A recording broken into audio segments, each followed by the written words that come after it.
गिबियावनो सनाथि फोरबो फालिथायनि मुङै आंनि फ्राय गोसो गोरबोनिफ्राय आंनि हामलायथिखौ नोंथांमोन बयनिसिमबो जासिहरनाय थाबाय। आरो बेजों लोगोसेनो आङो जोंनि गोथां इसोरखौ हामबायहोयो जे दिनैहाय जोंनि जयपुर बागमारा बड' इभान्जेलिकेल लुथेरान चार्चआ थांनाय 1973 मायथाइयाव जोनोम मोननानै बे 2023 मायथाइसिमाव बेबायदिनो जोङो 50 बोसोर जालांबाय, सनाथि बोसोर जाबाय। दा बे थांनाय बोसोरफोराव इसोरा जोंखौ बेबायदिनो गावनि फोथायजाथाव जानायखाय आरो जोंखौहाय बेबायदिनो फेथफुलै बियो जोंखौहाय जोथोन लानानैहाय बे समसिम दैदेननानै लाबोबाय। आं बिनि थाखायनो जोंनि गोथां इसोरखौ हामबायहोनोसै। आरो बेजों लोगोसे बेबायदिनो जोंनि गेजेराव बिदिनो गेदेर रंजामाखौ दिनै जोंनि जयपुर बागमारायावहाय जोङो मोगथां महराव मोननो हाबाय। आरो बेजों लोगोसे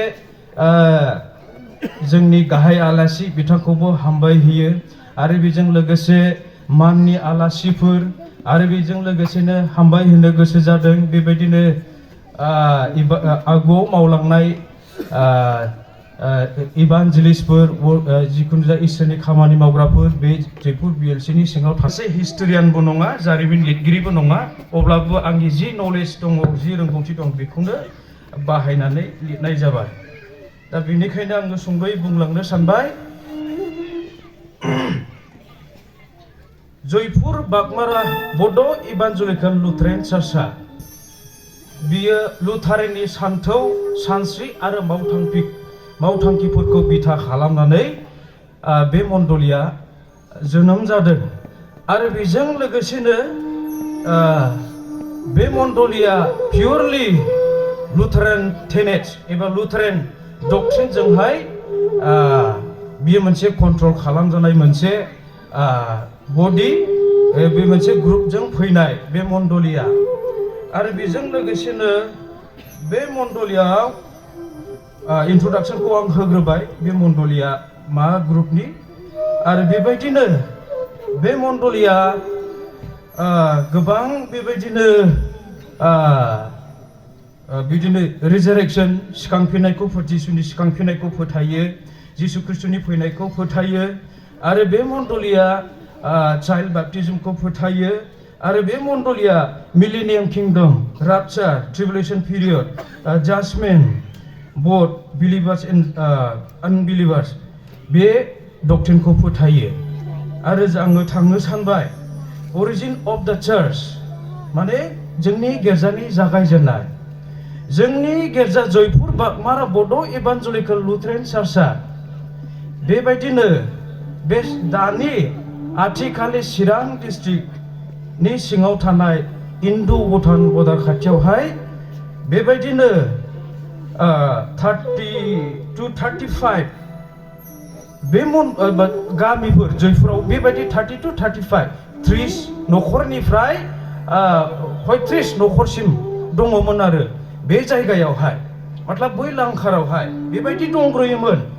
आरो बेबायदिनो गमामायैनो बेवहाय अरिजिनालि सिगांनो ख्रिस्टान जाखानाय मानसिफोर 7था न'खरफोर बिथांमोना दङमोन।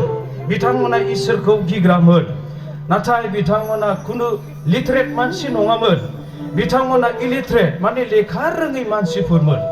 दा बेबायदिनो गमामायैनो बिथांमोना इसोरखौ फोथायग्राखाय, हादानाव थानानै जिउ खुंग्राखाय खुनु साइन्टिफिक डिभाइसफोरखौ बिथांमोना एक्सपिरियेन्स मोनामोन। दा बेबायदिनो हादानाव बिथांमोना थानानै जिउ खुंग्रामोन। दा गमामायैनो सानसेखालि बिदिनो बिथांमोना सानखांबाय मा, जे बेवहाय खुनु गिर्जाफोर गैयामोन। एकर्डिं टु दा फाउन्डार्स, बिथांमोननि मथेब्ला माने गिर्जाफोर गैयामोन। दा बिदिखायनो बिथांमोना हादानाव खारबोबाय। दा बहा बिसोरनोथ' मोनसे खुलुमग्रा जायगा नांगौ ना, खुलुमग्रा जायगा नांगौ। बेनिखायनो बिसोरो 7था न'खरजों एबा 7था फेमिलिसफोरजों, मानसिफोरजों बिथांमोना खौसे गोसो लानानै मोनसे थांखि मण्डलि लुथारनि बायदिनो लुथारनि सानथौ सानस्रि आरो मावथांफोरखौहाय बिसोरो बिथा खालामनानै दे जोङो नैबे हादान जायगायावहाय जोङो इसोरखौ बाख्नायनो थाखायहाय जोङो गंसे गिर्जा न' लुदिनि होननानै बिथांमोना सावरायज्लायनानैहाय 1972 आव बिथांमोना बेबायदि ज' जुथुमलायनानैहाय बिथांमोना सावरायग्रोनो हमदों। बिथांमोना सावरायनायजोंल' नङा, बिथांमोना फेल'शिप बिथांमोना खालामग्रोदों। दा बोसोरसे 1972 आव बिथांमोना मा होनदों फेल'शिप खालामग्रोबाय, माने बिनि न' बैनि न' एबा बबेबा दंफां साया बिथांमोना बेबायदिनो फेल'शिप खालामग्रोदों, गेदार खालामग्रोदों, ज' जुथुमग्रोदों। बिदिनो बोसोरसे 1972 सनाव बेबायदिनो फेल'शिपआ जागायग्रोदों। दा गमामायैनो बिथांमोननि गेजेराव जोंनि गेजेरावहाय मा होननानै बुंदों फेल'शिपजोंल' जानाय नंलिया, फै जोङो मोनसे मण्डलिनि नाम लानानै मोनसे अर्गानाइजेसननि मोनसे हानजानि बेन्दोङाव थानानैहाय जोङो मोनसे बेबायदिनो मण्डलि लुखांलांदिनि होननानै बिथांमोना सानदों 1972 आव।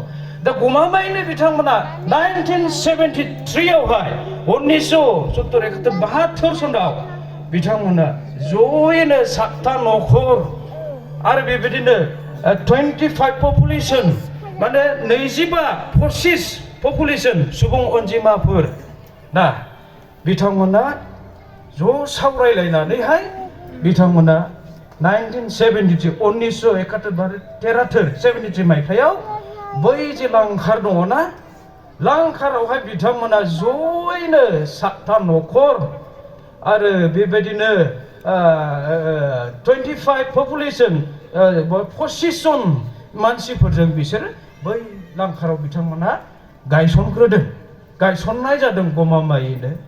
दा बिथांमोना मुंखौ दोनदों, मण्डलिनि मुंखौहाय दोनदों जे Jaipur Bagmara Boro' evangelical Lutheran church according to the founder statement इन्टारभिउनिफ्राय Jaipur Bagmara Boro' evangelical Lutheran church बिथांमोना गामिनि नामखौनो माने गिर्जानि नामाव दोननाय जादों। गुबुनफोरनो माने कालभारि बेप्टिस्टनो माबा बेबायदि नाम दोनलायना बिथांमोना गामिनि नामखौनो बिथांमोना दोननानै जयपुर बागमारा बड' इभान्जेलिकेल लुथेरान चार्चखौहाय बिथांमोना पारमानेन्टलि अराय समनि थाखाय बिथांमोना नामखौ दोननानै लुथेराननि बेन्दोङाव थानानै बिथांमोना बे मण्डलिखौ गायसननाय जादों। दा बेनिखायनो आङो बुंनो सानदों बिथांमोना सोरमोन। दा बावैसो सिगां बिथांमोना मान बावलांबाय बेवहाय फैनानैहाय। दा एकर्डिं टु जोङो माने फाउन्डार्सनि स्टेटमेन्ट, रायजो राजाफोरनि स्टेटमेन्ट मथेब्ला, इन्टारभिउनि मथेब्ला जोंनि गेजेराव 7था फाउन्डार्सफोर 7 मानसिफोरखौ जोङो फाउन्डार माने गायसनगिरि हिसाबै जोङो बिथांमोनखौ गनायनानैहाय लादों। बेनिखायनो आङो बिथांमोननि नामखौ स्रायै खनसेबाव आङो फरायबावनो गोसो जाबाय। बेनो जाहैबाय सेथियावनो लेट जनाथन नार्जारी, बियो फार्स्ट पास्टर, बिथाङा जोंनि दानि जेनेरेल सेक्रेटारिनि बिफामोन। बिथांनि मुङा लेट जनाथन नार्जारी, बियो गिबि पास्टरमोन, 1 नाम्बार पास्टर फालक जाजेननाय लकेल पास्टरमोन। 2 नाम्बारावनो जादों जाहैबाय late Bahadur Narzary, designated as president. बेनो लेट बाहादुर नार्जारीया मा होननानै बुंदों, बिथाङा गिबि माने प्रेसिडेन्ट आफादगिरिमोन मण्डलिनि। फार्स्ट कमिटिखौ आं बुंग्रोजोबबाय दै, माने जोंनि मण्डलि फार्स्ट कमिटि बिथांमोन फाउन्डारफोर। प्रेसिडेन्ट लेट बाहादुर नार्जारी बियो आफादगिरिमोन। आरो थामथियाव जोंनो mister Ranjan Narzary, designated as cashier, बिथाङा दासिमबो जोंनि गेजेरावनो दङ। मिस्टार रन्जन नार्जारी, जों बयबो मिथियो गुमै प्रिमलनि बिफा रन्जन नार्जारी आरो गुमै बेबायदिनो गुमै निर्मलनि बिफा, बिथाङा दासिमबो जोंनि गेजेराव दङ। बिथाङा सासे फाउन्डार आरो बिथाङा केसियार बिबानखौ लानानैहाय मावदोंमोन।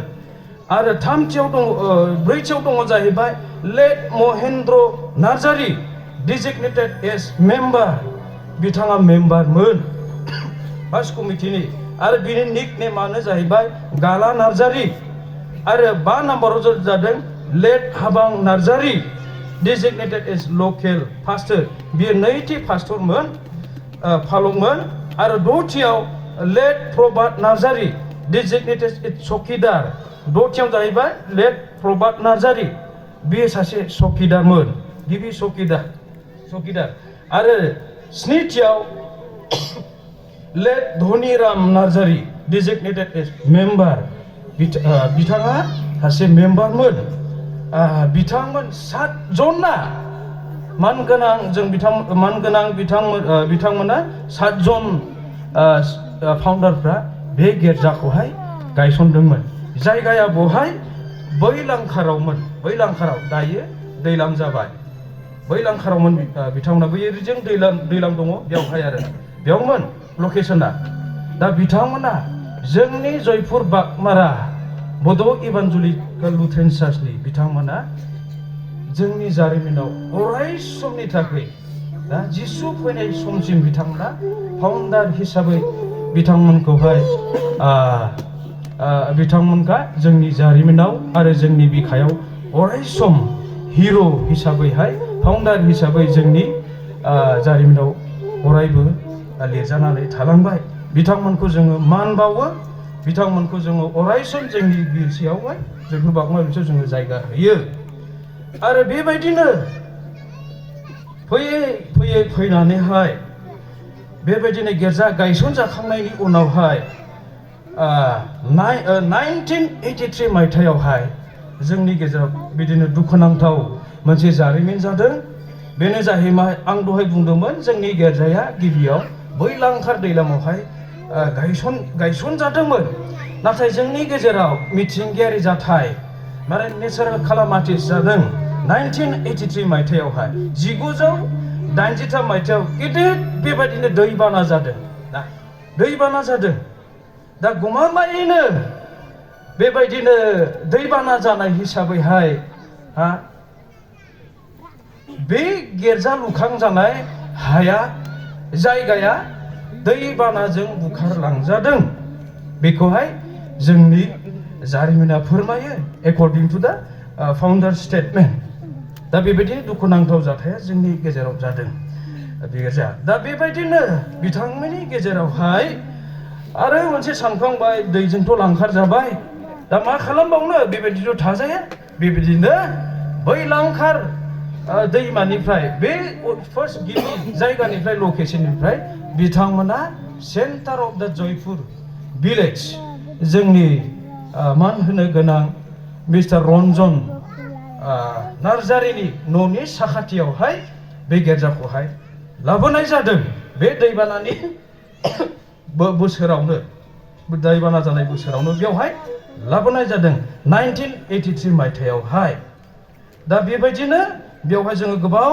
बोसोर जोङो इसोरखौहाय बाख्नायदों आरो सिबिदों आरो गिबियावनो मा होनदों जोंनि गिर्जाया माने थुरिनि न'मोन थुरिजोंनो लुजानाय औवाजोंनो लुजानाय हाजोंनो लुजानाय लिरजानाय बेबायदिमोन जोंनि हाया दा फर एग्जाम्पल जोंनि बेयावहाय जोङो सिम्बल हिसाबैहाय बे मन्दिर हिसाबै जों बेयावहाय दोननाय जादों दा बेमोन आरो थिग बेबायदिनो जोङो जारिमिनाव जोङो गोसोखांबावनो गोनांदि जारिमिनाव नुजादों जोंनि मान होनो गोनां मिस्टार रन्जन नार्जारिया गावनि हाखौ पिस अफ लेन्ड बिथाङा गिर्जा न' लुनो थाखायहाय बिथाङा खननै गिर्जानोहाय दान होनाय जादों डनेट खालामनाय जादों बे गिर्जा न'फोरा बिथांनि दान डनेट खालामनाय हायावनो जोंनि गिर्जाफ्रा लुखांजादोंमोन दा बेखौ जोंनि जारिमिना फोरमायो आरो बेबायदिनो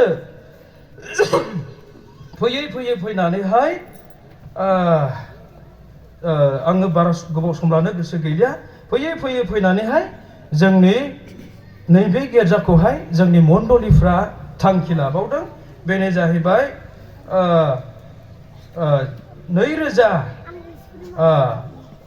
2016 मायथाइनि 18 मेयावहाय मा होननानै बुंदों नैबे जोंनि गिर्जाखौहाय फाउन्डेसनखौहाय जोङो खालामनाय जादों जयैनो आरो बेवहाय गोबां जोंनि मान होनो गोनां डिस्ट्रिक्टनि लिडारफोर बेवहाय फैदोंमोन आं बेवहाय स्रायै बुंलांनो गोसो जाबाय जोंनि बे गोदान गिर्जाखौहाय बेसेबां सनाव गायसनदों 2016 मायथाइनि 18 मेआवहाय जोंनि बेखौहाय बे मण्डलिखौहाय जोङो फाउन्डेसन माबाखौ स्ट'नाखौ जोङो लेट खालामदों आरो बेवहाय फारियै आलासिफोरा जोंनि गेजेराव नुजाफैदोंमोन reverend Isaac Musahary S A programme speaker बिथाङा आफादगिरि हिसाबै माबादों आरो मिस्टार रजेन बसुमतारी एडभाइजार हु काट दा रिबन बिथाङा माने रिबनखौहाय हादों अपेनिं खालामदों फाउन्डेसन स्टोनखौ आरो रिटायार्ड रेभारेन्ड रेभारेन्ड बुधबार बिथाङा दासिमाव दं इसवारि बिथाङाबो फैदोंमोन मिस्टार सामुएल नार्जारी प्रेसिडेन्ट बिथाङाबो